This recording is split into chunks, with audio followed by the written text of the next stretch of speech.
What's up, everybody? It's Mr. Dub Did It, aka the Angry Crack Cook, and today we're gonna take a break from the YouTube debunking. We're gonna go ahead and go back to the original vision, at least for the day, for the channel, and I'm gonna tell you guys some hood stories. Now, today's story actually has to do with me going to jail, but it's not for anything that you would think. No, today's story is it's actually gonna have me going to jail for, well, I guess we'll just wait till we get there before I ruin the surprise. This happened X amount of years ago, back when I was a little dope slanging baller. Well, I had a car. I just lost my car at this time because the transmission went out. Anyways, so me and my brother, we hadn't gone out in a while, and we decided, hey, you know what? Screw it. Let's go out, hit the club, do what we do, me and you. So my brother's down for it. The only thing is we ain't gonna catch a taxi nowhere, so I asked my sister, hey sis, let me use your car and I'll give you a little bit of cash, alright? She reluctantly agrees, but she agrees nonetheless. So we get the car and start getting ready to go out. Before we go out, of course, me and my brother want to feel good, so we pop a few Zanny bars, stop at the store, get a couple beers, drink up on the way to the club like idiots. So anyways, we get to the club. By the time we get to the club, we're already feeling good. We're vibing, you know what I'm saying? We're chilling. And I'd be a liar if I could tell you I remember what exactly happened at the club. But the next thing I know, we're getting kicked out, or we're leaving, on an involuntary basis. So I got a pocket full of cash, and I'm still, but I still feel like I'm wide awake and ready to party all night long. So me and my brother said, you know what? Let's go to another club. But first, let's chug the rest of this beer we got in the car and stop at the store and get some more beer. Cool, all right, sounds like a good idea. So we proceed to go on the regular route that we'd regularly go down, stop at the stoplight, no cars around, waiting for the stoplight to turn green, and apparently I doze off for just a brief second. I'd say maybe 3 seconds max, but that's a lot if you think about it. That's 3 seconds right there. And my brother wakes me up by slapping me in the arm and saying, hey, wake up. The cops are behind us and they got us lit up. I said, oh, hell. So I'm not really panicking, even though I should be. I'm under the influence. I have pills in my pocket. I'm drunk. I don't have a license. I have no insurance, and I'm on my sister's car. Anyways, I pull into the store that we were initially headed into. Cop comes up to me. I roll down the window. Yes, sir, officer. You know why I pulled you over, sir? I said, probably because I bent down to pick up my cigarettes and I didn't go with the light. He's like, yeah. He's like, I thought you might have fallen asleep or something. I tell him, nah. I said, I just bent down to pick my cigarettes up. I couldn't reach them, but yeah. So anyways, he asked what I'm doing out this late and what do this and this. So I come up with the idea. Tell him that, my brother called me from the club saying he was ready to go home. So I jumped up out of bed, came by, picked him up, and was on my way headed home. So I'm a little bit sleepy though. He looks at me, he's like, yeah, you know what, you do look a little sleepy. So anyways, he, calmly asked me for my license and registration. I told him, look, but I'm in my sister's car. It's under my name, but it's my sister's car. And my license, I don't have it on me. He's like, oh, okay. And he's like, what about you? He asked my brother. My brother, messed up and wasted.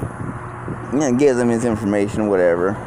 Cop tells me, look, I'm going to go ahead and run y'all's information. I gave him my information. Everything checks back, you're going to be all right. And I said, honestly, I got municipal court warrants, man. But he's like, well, sit tight. We'll check it out. And I'm tripping, man. I know I'm wasted. I know I'm screwed up. I know I'm drunk. And I'm thinking, man, I'm going in for anyway. So he comes back up to the car. He's like, well, so yeah, your warrant for the municipal court did come back. And unfortunately, you don't have a license or insurance, so we're going to have to impound the car. And your brother's intoxicated, so he's going to go in for PI. He's like, but, hey, you know what? Don't worry. You'll be out of there in 4 hours. I'm thinking, oh man. All I could think about was the fact that I'm getting my sister's car impounded. I felt like crap. I said, oh man, my sister was trying to help me out, and look what I done did, right? So anyways, they proceed to place us under arrest. They pat us down. They don't do too thorough of a check. And they put us in the car, and that's it. They tow the car and take us to where we're gonna get put in the paddy wagon. But that's not the end of the story. It's definitely not the end, even though I wish I was the end of it. It is, and it gets a little bit more interesting. So anyways, get put in the paddy wagon. I realized, damn, I'm in this big heavy Echo jacket with fur and all that, so it's extra hot. And I'm pissed off, man. But at the same time, I realized that cop, he missed the Xanax bars that I had in my pocket, right? So I'm thinking, oh shit, man, I'm gonna go in here and they're gonna find these bad boys and I'm in trouble again. But I ain't saying nothing. And they're taking one guy out, they're taking another guy out, they take my brother out, and then they close the door on me. I'm like, what the hell? Alright, so I'm there patiently waiting, as patiently as I can for them to come get me out. About 10-15 minutes goes by. I'm sweaty, I'm crowded in that big ass jacket. I'm not a small dude, you know what I mean? I wasn't a small dude then either. And I'm getting hot, both ways. I'm getting, temperature hot, and I'm getting upset. So I'm in the back there, shackled and chained, but I have enough, freedom, move around. I can stand up, I'm hunchback, but I can stand up. So I walk my way over to the door, where the door is at, where the paddy wagon, and I began to kick the crap out of it. I don't know why. I'm under the influence of alcohol and pills. So I'm kicking the crap out of the back of this van. Boom! Ball! Let me out, you beep, beep, beep, beep. Every curse word in the book. For about 5 minutes straight, I'm banging on this shit, man, and nobody's coming. They ain't paying no attention to me. I said, man, I gotta get these people attention somehow. I don't know why I was such in a hurry to get their attention. I guess I wanted to get the hell out of there. Start going extra hard. I'm really kicking the crap out of this door, trying to literally kick it open, screaming and yelling. And that's when I tell them, you know what? Hey, I got a 22 that you guys missed. And as soon as you open the door, start yelling all this crazy crap, and I'm waiting for them to rush in, and it don't happen. They don't rush in. They let me sit there another 45 minutes. So they finally cut me in. I see my brother. We go through the standard routine of being searched and violated in every which way. They take my jacket that has my pills in there. They take my shoelaces, and they put us in a little cage. Luckily, they put me and my brother together. Now, my brother's never been in any kind of legal trouble or anything like that. This is his first time, so he's a little bit anxious. I'm not. I said, you know what? Best thing to do, bro, just lay down, crash out, and they'll come call us. And he's like, nah, man, I'm going to stay up. I said, well, suit yourself. I'm going to sleep. So I crashed out for a little bit. Next thing I know, they're calling us to see the magistrate. Now, if you're not familiar with what the magistrate is, it's the judge that tells you what your bond is or sends you home. So we see the magistrate. They tell me that I'm not gonna have to pay anything, that I'll be home in a couple hours. I gotta take care of some tickets. They tell my brother, hey, you gotta come to court, in a few weeks or whatever, but you're going home, no bond. And they get to the very last dude that's in the magistrate little deal there, and they tell him, well, you're under arrest for a DUI. Your bond's $500. Right, so this dude flips out. What, $500? He looks right at me, and at this time I'm already leaned up against the wall, crashed out, drooling. Oh, look at him, he's over there passed out, and you're sending him home, but I gotta pay $500, man, that's effed up. And I jumped up right away from my little slumber. I said, hey, look at here, buddy. I said, you leave me out your stuff, bud. You don't want these problems, dog, you don't want them. He's like, oh yeah, what you gonna do? So me and him started going back and forth with the woo, this and that. The bailiff tells me to shut up. I'm like, oh, okay, well, he's the one he says, shut up. I said, fine, I'm gonna shut up.